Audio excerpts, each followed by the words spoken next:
Kakinada MP అభ్యర్థిపై YCP అధిష్టానం కసరత్తు చేస్తోంది. మరోసారి చలమలశెట్టి సునీల్ ను బరిలోకి దింపాలనుకుంటోంది వైసీపీ. అయితే చలమలశెట్టి మాత్రం ససేమిరా అంటున్నారు. 3 సార్లు కాకినాడ ఎంపీగా పోటీ చేసి ఓడిపోవడంతో ఈసారి ప్రత్యక్ష ఎన్నికల్లో పోటీ చేయబోనని సునీల్ చెప్తున్నారు. అయితే ఆయన ఒప్పించేందుకు వైసీపీ అధిష్టానం ప్రయత్నిస్తున్నట్టుగా సమాచారం. ప్రస్తుతం కాకినాడ ఎంపీగా వంగ గీత ఉన్నారు. ఆమెకు పిఠాపురం కోఆర్డినేటర్ బాధ్యతలు అప్పగించింది వైసీపీ. దీంతో కాకినాడ లోక్సభ స్థానం అభ్యర్థి ఎంపిక జటిలంగా మారింది.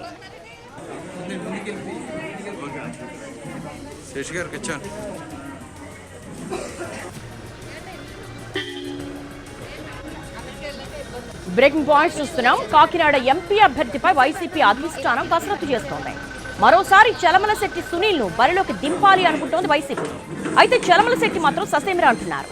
3 సార్లు కాకినాడ ఎంపీగా పోటీ చేసి ఓడిపోవడంతో ఈసారి ప్రత్యక్ష ఎన్నికల్లో పోటీ చెయ్యబోనని సునీల్ చెప్తున్నారు.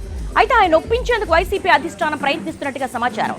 ప్రస్తుతం కాకినాడ ఎంపీగా వంగ గీత ఉన్నారు. ఆమెకు పిఠాపురం కోఆర్డినేటర్ బాధ్యతలు అప్పగించింది వైసీపీ. దీంతో కాకినాడ లోక్సభ స్థానం అభ్యర్థి ఎంపిక జటిలంగా మారింది.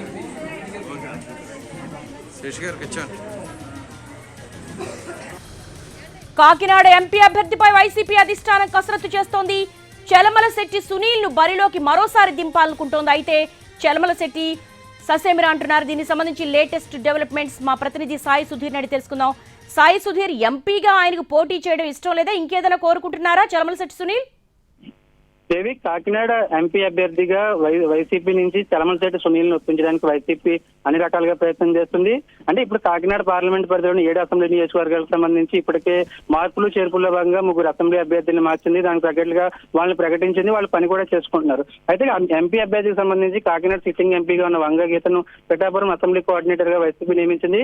ఎంపీ అభ్యర్థికి సంబంధించి చలమలశెట్టి సునీల్ ని ముందుగా అనుకున్నప్పటికీ ఆయన అంతగా యాక్సెప్ట్ చేయట్లేదు. గతంలో 2009లో పీఆర్పీ నుంచి ఆయన, ఆ తర్వాత 2014లో వైసీపీ నుంచి, 2019లో టీడీపీ నుంచి కాకినాడ ఎంపీగా పోటీ చేసి ఓడిపోయిన సిచ్యువేషన్.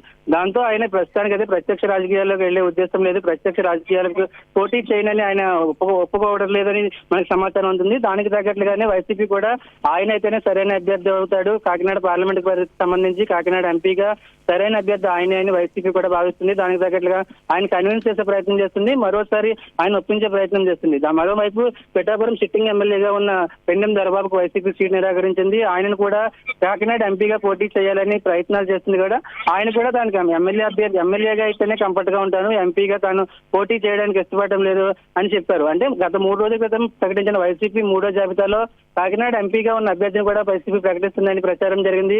దానికి తగ్గట్లుగానే కసరత్తు ప్రారంభించిందని ప్రచారం జరిగింది. కానీ ఇటు చలమలశెట్టి సునీల్ ఒప్పుకోకపోవడం, మరోవైపు పెండెం దొరబాబు ఎంపీగా వెళ్ళడానికి ఆసక్తి చూపకపోవడం